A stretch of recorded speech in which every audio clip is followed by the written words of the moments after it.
Salve, salve, meus amigos e amigas do canal Central do Esporte. Meu nome é Cat de Paula e hoje aqui no Central do Esporte eu tô recheada de notícias pra vocês. Primeiramente, a primeira notícia que a gente tem pra dar é que o nosso vídeo das 7 horas vai voltar. Então agora aqui vai ser o vídeo todo dia aos meio-dia e às 7 horas pra melhorar o conteúdo pra vocês e pra gente conseguir trazer mais notícias, mais conteúdo pra vocês.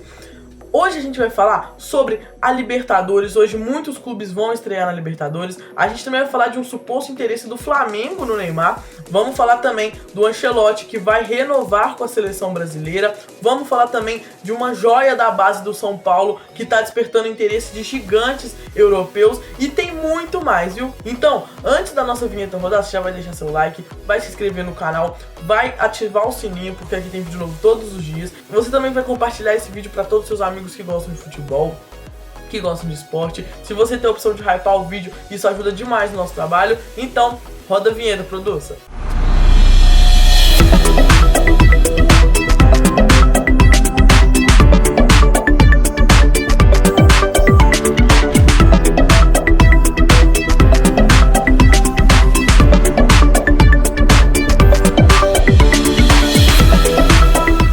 Antes de mais nada, você precisa saber que você pode nos encontrar também no Instagram, através do nosso perfil, @YT_Central do Esporte. Você encontrará todas as notícias do futebol brasileiro e internacional em tempo real. Portanto, esperamos todos vocês também no Instagram. Guardou? Bom, hoje é dia de Libertadores, hoje é dia de Sul-Americana, a gente vai ter clube brasileiro estreando nas duas competições. Hoje na Libertadores a gente vai ter o Cruzeiro estreando depois de muito tempo. Vamos ter também o Fluminense estreando depois de um ano sem jogar a competição. E lá na Sul-Americana, o Vasco e o São Paulo vão estrear também. Vamos passar um tiquinho em cada um desses jogos pra gente entender todos os detalhes, pra gente ver como os times vão, pra gente ver quem tem chance de ganhar logo na estreia. Vamos ver. Galera, vamos começar falando do Cruzeiro, né? O Cruzeiro volta para a Libertadores depois de 6 anos sem jogar a competição, né? Desde 2019 o Cruzeiro não jogava, mas o cenário é o pior possível, né? Com a pior defesa do Campeonato Brasileiro, uma crise interna, jogador sendo afastado por indisciplina e até a viagem do Cruzeiro tá sendo complicada porque o Cruzeiro viajou para uma das cidades mais perigosas da América Latina. Pois é, será que o Arthur Jorge vai conseguir a primeira grande vitória hoje contra o Barcelona de Guayaquil? Vamos conferir os detalhes desse jogão agora. Gente, o Barcelona não é bobo, viu? Eles estão invictos a 7 jogos e acabaram de bater a LDU. Além disso, eles jogam em casa, né, lá no Monumental em Guayaquil. E olha, o clima na cidade é tenso. Guayaquil foi eleita uma das cidades mais violentas do mundo recentemente, e isso reflete até no esquema de segurança dos times. O Barcelona chega com moral após passar por Botafogo e Argentino Júnior na pré-Libertadores. Já o Cruzeiro, a situação é muito dramática. 19º no Brasileirão, uma goleada, né, contra o São Paulo, 4-1 nas costas, e o clima no vestiário também esquentou esses dias. A gente trouxe aqui no vídeo de mais cedo, se você não assistiu, passa lá e assiste que a gente falou todos os detalhes. O volante Wallace foi afastado por críticas a companheiros do próprio time, e para piorar, o Lucas Romero, o Perro, está fora com dores na coxa. O Arthur Jorge vai ter que mexer em tudo para estancar a sangria dessa defesa que já tomou 20 gols no ano. Gente, o Cruzeiro, eu nem vou arriscar trazer pra vocês a escalação aqui, porque a notícia que a gente tem é que o Cruzeiro vai vir muito diferente hoje, pelo menos é o que roda nos bastidores do Cruzeiro. Então eu nem me arrisquei de tentar trazer uma escalação aqui, porque realmente é muito incerto. Uma das possibilidades que eu acho que deve acontecer e que eu apostaria aqui hoje com vocês é que Matheus Cunha não entra, e na realidade quem entra hoje é o goleiro Otávio da base. Mas isso é uma aposta minha pelo o que eu venho vendo do Cruzeiro ultimamente. E o Fluminense está de volta à busca da glória eterna. Eu não acho que o Fluminense venha fraco. O Fluminense tem um time muito bom. Essa janela do Fluminense eu particularmente achei muito boa. Pra mim, o Fluminense esse ano briga pelo título brasileiro. E depois de um ano fora, o Tricolor vai estrear hoje na Libertadores, lá em Caracas, contra o Deportivo Laguaira. O time de Zubeldia quer o bi, mas do outro lado a gente tem um adversário que vive uma fase muito iluminada na Venezuela, viu, gente? Será que o Fluminense vai estrear com o pé direito? Bom, o Deportivo Laguaira, eles estão na sua 4ª Libertadores, eles fazem uma campanha impecável no Campeonato Venezuelano, mas a gente sabe que a Libertadores é muito diferente do Campeonato Venezuelano, não tem muito como negar isso, né, gente? Eles estão na cola da liderança com 20 pontos em 10 jogos. É um time com ritmo de jogo e que joga em casa, tentando surpreender o gigante brasileiro. O Fluminense também chega com muita fome. O Fluminense agora é o 3º colocado no Campeonato Brasileiro, vem de um empate contra o Coritiba, mas a grande notícia é o retorno dos poupados e a estreia de peças importantes.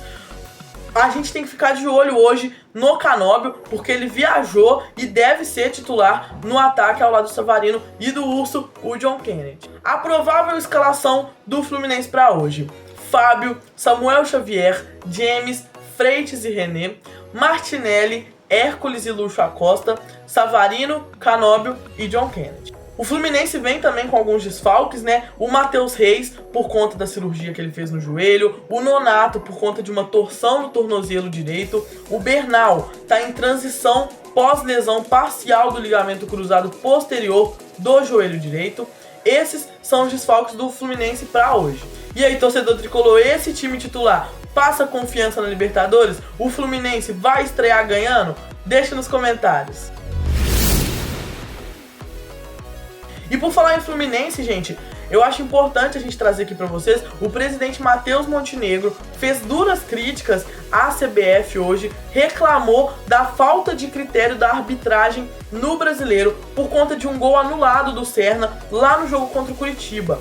E puxando esse gancho dele ter reclamado da arbitragem, agora à tarde saiu a notícia de que a CBF está preparando um investimento de 195 milhões de reais em arbitragem.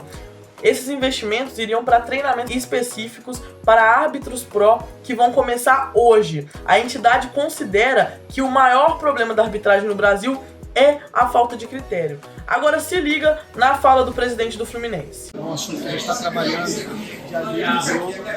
A reclamação do Fluminense é muito clara. O Fluminense tem que não houve falta, né, no gol do Castilho, por várias razões. Tem uma disputa do jogador dentro da área, a bola ali nem sequer raspa daqueles jogadores que disputaram a bola, um outro atleta de Curitiba que raspa na bola, a bola cai no pé do Serna, que faz o gol. Então, um ponto principal é que pra gente não teve ali nenhuma infração do nosso atacante, do Castilho. E depois, quando continuou a rodada, é que veio o maior problema, que é um problema de falta de critério, né? Então a gente estava aqui nessa reunião de hoje discutindo na CBF pontos que precisam ser melhorados do futebol brasileiro. E assim, eu nunca questionei, nem questiono a idoneidade de ninguém. Eu acho que a comissão de arbitragem faz um belo trabalho, participo das reuniões semanalmente com eles, mas é muito evidente que houve a falta de critério entre o lance do Fluminense e o lance do Palmeiras. O que é complicado, se a gente monta um elenco para disputar todas as competições, a gente entra numa rodada disputando o título brasileiro a 3 pontos do líder e a gente sai da rodada a 5 pontos do líder com os 2 lances muito parecidos. Então isso não tem nada a ver com o Palmeiras. Enfim, o Palmeiras fez o papel dele lá e ganhou o jogo, mas a gente ficou muito incomodado com isso. O ofício já foi entregue, eu conversei agora há pouco com o presidente da comissão de arbitragem, com o Rodrigo. A reunião que seria hoje ficou para amanhã, e amanhã a gente vai expor todos os argumentos do Fluminense para que isso não aconteça mais. O São Paulo também estreia hoje na Sul-Americana contra o enjoado Boston River. O São Paulo vai vir com um time misto e alguns desfalques bem importantes. O adversário, gente, o Boston River, não tá na Sul-Americana por acaso. Eles eliminaram o Racing na fase preliminar e só perderam um dos últimos 4 jogos e foi pro gigante Penarol. É o melhor momento deles na temporada, então o São Paulo precisa abrir o olho sim. E o Roger Machado vai ter que quebrar a cabeça, né, gente? Porque além do Lucas Moura, que vocês já sabem que segue fora por conta da fratura da costela, o time perdeu o Caleri por protocolo de contusão e a dupla Luciano e Sabino por desgaste físico. A chance agora vai ser para o André Silva mostrar serviço no ataque e para o Rafael Tolói. Vamos agora à provável escalação do São Paulo. Rafael, Cedric, Alan Franco ou Dória, Rafael Tolói e Enzo, Pablo Maia, Danielzinho e Cauli, Ferreira, Arthur ou Tapia e André Silva. E ainda sobre o São Paulo, vamos falar um pouquinho sobre a situação do Arboleda. No vídeo de mais cedo a gente também trouxe a situação do Arboleda, a gente trouxe algumas atualizações para vocês, trouxemos para vocês que o São Paulo notificou o jogador, ele agora apareceu, comunicou ali no básico do básico com a diretoria, mas o Arboleda apareceu. Mas agora à tarde saiu mais uma polêmica do Arboleda que já vinha acontecendo há algum tempo, que é o caso dele com a advogada Caroline Brandão. Gente, a Caroline Brandão representava o equatoriano e ela tá cobrando quase R$1 milhão na justiça. O caso ganhou contornos dramáticos quando ela acusou o Arboleda de esvaziamento patrimonial, ou seja, o Arboleda estaria escondendo bens para não pagar essa dívida. Teve até Porsche penhorada no meio do caminho e agora surgiu um acordo homologado pela justiça e a grande dúvida é, o São Paulo vai pagar a conta de novo? Porque não vai ser a primeira vez que o clube tira o zagueiro do sufoco financeiro. E depois de ser notificado, o Arboleda finalmente deu as caras na noite de segunda-feira. Ele disse que a diretoria que quer resolver a situação, mas o clima internamente é de fim de linha, entendeu? Toda a possibilidade que tinha do Arboleda ficar no São Paulo com mais essa polêmica na justiça acabou. O clube quer que ele se apresente em São Paulo, mas o desgaste é tão grande que a rescisão de contrato já está na mesa. O Vasco volta à Sul-Americana hoje com uma missão curiosa em Buenos Aires. Além de estrear contra o Barraca Central e buscar a vitória, o Vasco vai reencontrar um velho conhecido que traz lembranças muito boas pro torcedor vascaíno, viu? Eu tô falando do técnico que o Vasco derrotou na final da Libertadores de 98 e trouxe o título pra casa. Mas atenção, o time que vai entrar em campo hoje é bem diferente do que a gente tá acostumado e eu vou contar pra vocês agora qual é o plano de Renato Gaúcho. O Barraca Central tá fazendo história hoje porque é o primeiro jogo internacional do clube. Eles não podem, jogar no seu estádio porque ele não atende às demandas da Conmebol. Então o duelo vai ser lá na casa do Banfield. E no banco de reserva deles vai estar Daniel Fusato no gol, Puma, Cuesta, Lucas Freitas, Avelar, Hugo Moura, JP e Matheus Franças, Adson ou Marino, Nuno Moreira e Spinelli. A gente tem de desfalques pro Vasco o Lucas Piton, que tá suspenso, o Brenner, o Jair e o Matheus Carvalho, que estão lesionados. E Cotia não para de fabricar joias, viu, gente? O nome da vez lá no São Paulo é o jovem Lucas, de apenas 18 anos, que já virou alvo de gigantes europeus e eu vou te contar isso agora. Bom, a informação que a gente vem direto da Alemanha, do jornal Bild. Segundo eles, o Borussia Dortmund, que é mestre em contratar jovem promessa e vender por fortuna, já tá monitorando o Luka há algum tempo. Mas olha só, o Borussia ganhou um concorrente de peso, porque o Arsenal parece estar muito mais avançado nas conversas hoje. O interesse desses dois times já faz o preço do Luka subir relativamente antes mesmo dele se firmar no profissional. Pra quem nunca viu o Luka em campo, gente, ele é um garoto muito promissor, é um ponta esquerda clássico ali, muita velocidade, drible curto, uma leitura de jogo ofensiva que impressiona pra idade dele realmente. Ele é tratado internamente como um dos talentos mais promissores dos últimos anos. Ele é aquele jogador que quebra a linha, decide no 1 contra 1, é exatamente o que os europeus gostam.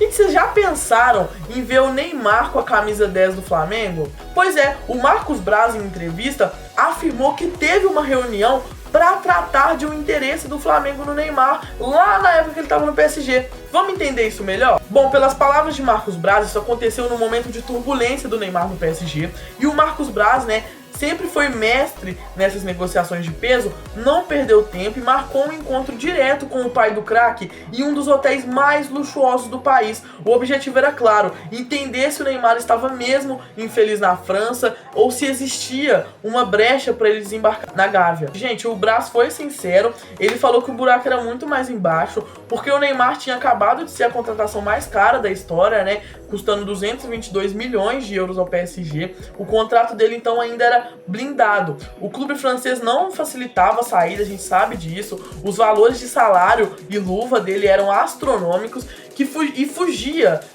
fugia de qualquer realidade do Brasil naquele momento, até mesmo para o Flamengo, que é o clube mais rico do Brasil hoje. A tentativa foi real, o contato existiu, mas o muro do PSG era alto demais.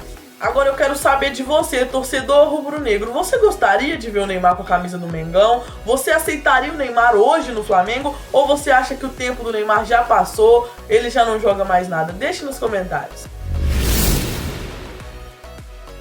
É oficial, o Carlo Ancelotti vai renovar com a seleção brasileira até 2030. A CBF acabou de fechar com o técnico e a gente tá falando de 5 milhões de reais por mês pro técnico buscar o Hexa com a seleção brasileira. Gente, a CBF já enviou a papelada pro Ancelotti, o acordo verbal já existia desde aqueles jogos em Orlando em março e agora só falta assinar. O novo vínculo será de 4 anos, dividido em 2 partes, com uma renovação automática no meio. O Ancelotti foi claro, ele realmente quer seguir o projeto.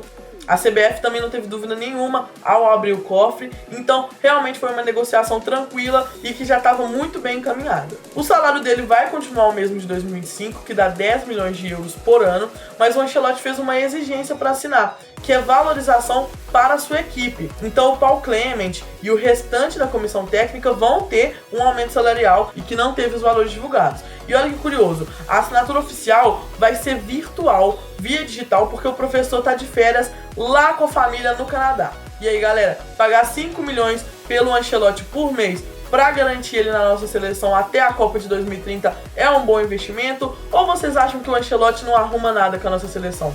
Deixe nos comentários. É, gente, quem diria, o zagueiro mais criticado da história recente do Manchester United renovou, carimbou sua permanência no Old Trafford. Harry Maguire renovou seu contrato até 2027 e provou que o futebol dá voltas. De reserva contestada, titular absoluto com Michael Carrick, o xerife inglês calou os críticos e está de volta até a seleção inglesa. Vamos entender os detalhes dessa negociação? Bom, gente, aos 33 anos o Maguire tinha contato só até o meio do ano, que faltava ao jogador, e ele respondeu em campo.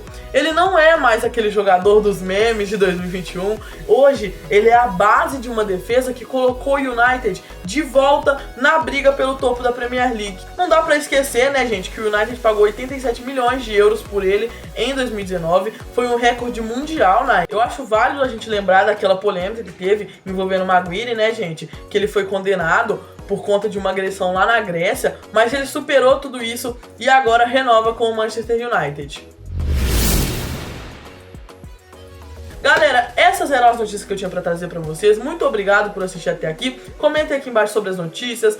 Dê um feedback sobre o canal que vocês tiverem, porque a gente tá tentando melhorar cada vez mais. Compartilhe esse vídeo pra todos os seus amigos que gostam de futebol. Não se esquece de seguir o nosso Instagram, porque lá é notícia em tempo real, 24 horas. Não se esquece também de hypar esse vídeo se você tem opção, porque isso ajuda demais o nosso canal e o nosso trabalho chega em cada vez mais pessoas. Muito obrigado, até amanhã. Tchau, tchau.